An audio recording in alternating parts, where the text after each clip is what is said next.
सारे साथियों का शुक्रिया। आप सब लोग जानते हैं कि रियासत जम्मू कश्मीर पिछले 15 महीने से किन किन हालात में से गुजर रहा है, वो सारे मद्देनज़र रखते हुए इस वक्त जो स्टेट एडमिनिस्ट्रेशन ने यहाँ पर डीडीसी का चुनाव पिछले कुछ दिन पहले अनाउंस किया है, और जैसे जैसे उसकी प्रक्रिया इन्होंने आगे बढ़ाई तो हमने हर जो हमारा फ़र्ज भी बनता था और हमारा राइट भी बनता था वैसे एक नेशनल रिकॉग्नाइज्ड पॉलिटिकल पार्टी, तो हमने उन सारे जो उन्होंने स्टेप्स उठाए थे उसमें जो लक्यूनास थे हमने टाइम टू टाइम हुकूमत तक वो पहुंचाने की कोशिश की थी फॉर रिकंसिडरेशन, जिसमें सबसे पहले जो कॉन्स्टिट्यूशन ऑफ डीडीसीज उन्होंने किया है, तो हमने उसमें जो पॉपुलेशन का अनइवन सिस्टम उन्होंने बना दिया। कहीं तो उन्होंने 40,000 वोटों पर सेगमेंट बनाया, कहीं 1400 वोटों पर बनाया। तो जो पहले भी एक आवाज़ थी रियासत में कि असेंबलीज़ को लेकर अनइवन सिस्टम है, तो वो डिस्क्रिमिनेटरी लोगों को महसूस हो रहा था, और तब शायद हम लोगों को ज़्यादा कसूरवार मनाया जाता था, ज़्यादातर कांग्रेस पार्टी। मगर आज जब भाजपा ने अपने टाइम में एक सिलसिला शुरू किया तो उसमें आप लोगों ने भी देखा होगा, जहां जम्मू रूरल 8 असेंबली सेगमेंट्स पर मुनस्सिर है, उसको भी 14 सेगमेंट दिए, और सांबा डिस्ट्रिक्ट जो हमारा ही है वो 2 असेंबली सेगमेंट पर है, उसमें समझो 1.5 लाख वोट है, तो 1.5 लाख वोटों को भी 14 बना दिए, वहाँ 5,000 पर कॉन्स्टिट्यूंसी बनती है। और रियासत में कुछ ज़िले ऐसे भी हैं कि जहाँ पर मात्र एक पंचायत पर इन्होंने एक डीडीसी की सीट निकाली है, और एक पंचायत का वोट मैक्सिमम 1500-1600 होता है। तो जब वो चीज़ें हमने देखी तो हमने एतराज़ात खड़े किए, और कई जगह पर इन्होंने अपने खैरखाओं से सलाह मशवरा लेकर एरियाज़ को तोड़ फोड़ किया, जो जोग्राफिकली एक कंसोलिडेटेड कॉन्स्टिट्यूंसी नॉर्मली दिखती नहीं, तो उस पर एतराज़ात किए। फिर रिजर्वेशन जो ऑलरेडी 1989 की हमारी पंचायत एक्ट के अमेंडमेंट के मुताबिक राजीव गांधी जी ने उस वक्त एक सपना बनाया था कि इसमें महिलाओं को रिजर्वेशन हो, एससीज को हो, एसटीज को हो, और वो सारी चीज़ें जब इन्होंने यहाँ डिज़ाइन किया, एक ज़िले का फॉर्मेट दूसरे ज़िले के साथ मिलता ही नहीं। किसी ने 1, 4, 7, 10, 11 के हिसाब से वो सीटें निकाली, किसी ने 3, 8, 12 और 17 के हिसाब से निकाली। तो उस पर भी हमने जब बात उठाई तो सरकार ने कोई जवाब खातिर खा नहीं दिया। और दूसरा, आप भी इतने सालों से देखते हैं पॉलिटिकल सिस्टम में जब जमहूरी निज़ाम और ये चुनावी प्रक्रिया शुरू होती है, वो चाहे सेंट्रल लेवल पर पार्लियामेंट का चुनाव होता है या स्टेटों में कोई चुनाव होता है, तो इलेक्शन कमीशन उस वक्त सबसे बड़ी अथॉरिटी होता है। स्टेट्स तो कंसेंट ज़रूर देते हैं, मगर इलेक्शन परफॉर्म करना इलेक्शन कमीशन का काम होता है। तो वो उस वक्त न्यूट्रल होकर के तमाम पॉलिटिकल रिकॉग्नाइज्ड पार्टीज की बैठकें करता है, और उनको भी ऑन बोर्ड लेने की कोशिश करता है। जो भी उनके खदशात होते हैं उनको इलेक्शन कमीशन सुनता है, जितना मुमकिन हो सके उसको एड्रेस करता है। यहाँ आपने देखा परसों नोटिफिकेशन इशू होने, फाइनल नोटिफिकेशन इशू होने के बाद तक कोई भी पॉलिटिकल रिकॉग्नाइज्ड पार्टीज का कोई भी बैठक इलेक्शन कमीशन इस चुनाव के सिलसिले में नहीं कर पाए। हम मानते हैं कि ये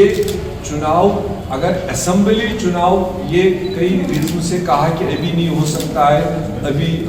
डेफर कर रहे हैं, जिसके लिए रियासत जम्मू कश्मीर के अवाम की ज़बरदस्त नज़र थी, क्योंकि 2 साल अब होने जा रहे हैं कि जब रियासत में कोई इलेक्टेड सरकार नहीं है,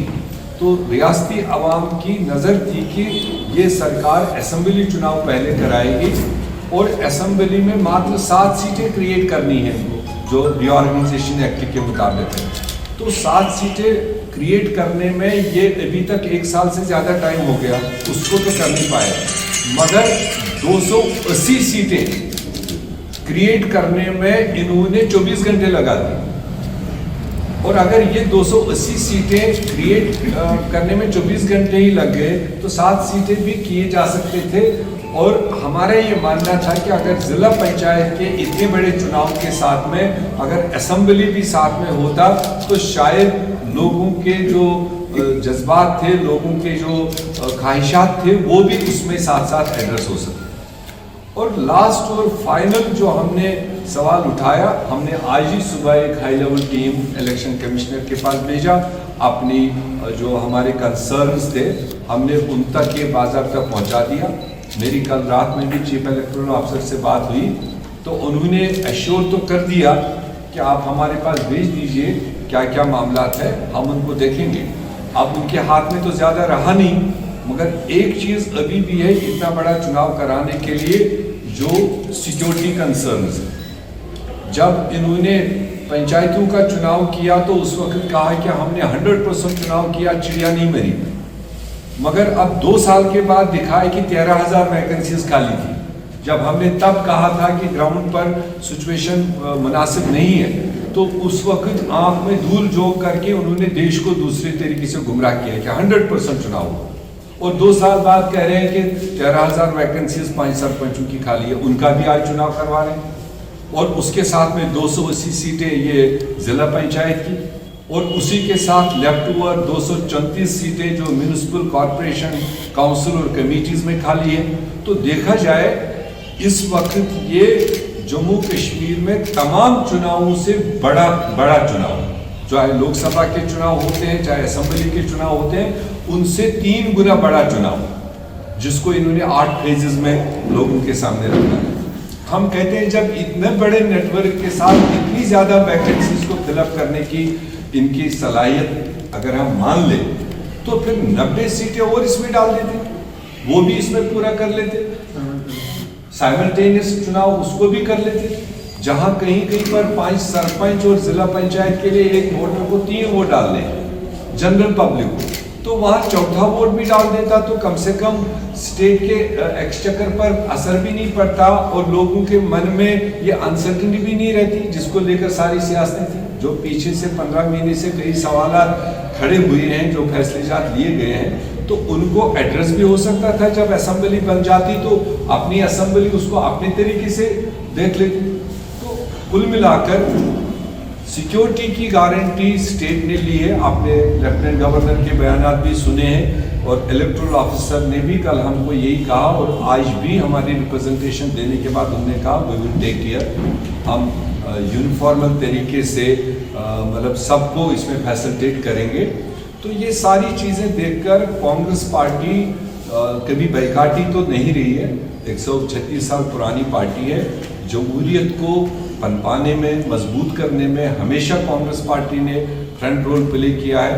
इलेक्शनों से कभी भी हमारी हिस्ट्री में नहीं है कभी हिंदुस्तान में कि कांग्रेस पार्टी कभी किसी चुनाव से भागी। हमने जम्मू कश्मीर की हिस्ट्री में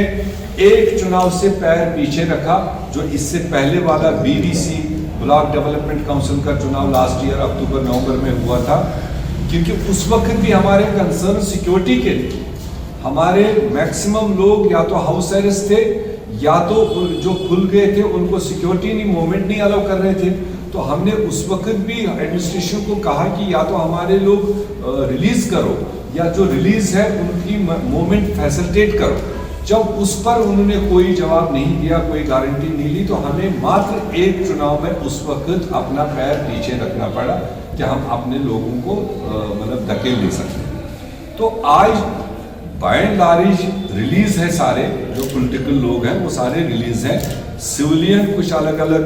जगहों पर बंद है, इसके लिए लगातार अपीलें गई हैं कि आप स्टेट में अच्छा वातावरण पैदा करना चाहते हो, जो भी आपने पॉलिटिकली सिविलियन हो, लीडर्स हो, उनको रिलीज किया जाना चाहिए ताकि ज़मीनी सतह पर सिचुएशन बेहतर हो। तो आज इलेक्शन कमिश्नर की इस गारंटी के बाद में इस सिक्योरिटी का हम देखेंगे, कांग्रेस पार्टी इस जिला पंचायत चुनाव में दिल खोल कर हिस्सा लेगी और जो भाजपा की पॉलिसीज इस रियासत के रिलेटेड रही, वो चाहे बुनियादी तौर पर स्टेट को डाउनग्रेड करने की रही, स्टेट को बाइफरकेट करने की रही, ज़मीन और जॉब्स को लेकर कोई तहफ़्फ़ुज़ उन्होंने नहीं रखा। अगरचे उन्होंने on the floor of house इस बात की गारंटी दी थी कि जम्मू कश्मीर में ज़मीन और जॉब्स के साथ में कोई छेड़छाड़ नहीं होगी। बीच में उन्होंने कुछ ऑर्डिनेंसेस भी उस बारे में किए, तो वो सब धोखा। और अभी रिसेंटली जो उन्होंने लैंड अमेंडमेंट लाई है जम्मू कश्मीर के वीज़ा पे, और मेरे ख्याल से ये जम्मू कश्मीर के किसी भी बाशिंदे को, वो कश्मीर में हो, कुपवारा हो, राजौरी में हो, कठुआ में हो, जम्मू में हो, डोडा में हो, किसी भी कोने में, ये जो लेटेस्ट लैंड अमेंडमेंट बिल जिसके थ्रू उन्होंने रेस्ट ऑफ द कंट्री के लोगों को जम्मू कश्मीर का फ्लड गेट खोल दिया कि आओ और जम्मू कश्मीर में आप जो मर्जी खरीदो, तो उससे जम्मू कश्मीर के हमारे माशरे पर, हमारे कल्चर पर, हमारे इकोनॉमी पर, जो हमारी बुनियादी चीज़ें उसमें कितना नुकसान होना है, हमारी पहचान खत्म करने की भाजपा ने एक ठान रखी है, इसलिए एक पर एक ये कदम उठा रहे हैं। तो उसको, उस लैंड अमेंडमेंट को लेकर के तमाम जम्मू कश्मीर के लोग, वो चाहे किसी भी रंग नस्ल के हो, किसी भी जगराफिया में हो, वो बिल्कुल उसमें खफा है, वो ज़बरदस्त नाराज़ है। तो हम चाहते हैं कि लोगों के हाथ में एक ये मौका मिल जाए कि अगर वो इस कानून के, इस अमेंडमेंट के खिलाफ है, तो प्लेटफार्म सामने है, ज़िला पंचायतों का चुनाव सामने है, और लोग उसमें बढ़ चढ़ कर हिस्सा लें, लोग उन गलत पॉलिसियों से हिसाब लें। ऐसा हमारा मानना है कि जम्मू कश्मीर के लोग उस डायरेक्शन में अपना संजीदगी के साथ में वोट का इस्तेमाल करेंगे, और कांग्रेस पार्टी भरपूर कोशिश करेगी कि जो ये डिवाइडेड और कम्युनल फोर्सेस हैं, इनको जहां तक हमारी ताकत है हम रोकने की कोशिश करेंगे। हम खुला माइलेज भाजपा के उन अज़ाइम को, उन पॉलिसीज़ को नहीं देना चाहते हैं, और भरोसा ये है कि जम्मू कश्मीर के लोग सियासी तौर बालिग है, वो इस मौके को समझेंगे। बाकी जो और बड़ी लड़ाइयाँ हैं और बड़ी चीज़ें हैं जिसको लेकर हम लोगों के भी मेमोरेंडम्स है पार्लियामेंट के अंदर, वर्किंग कमेटी के अंदर, वो आगे आने वाले बड़े फोरम्स पर लिए जाएंगे।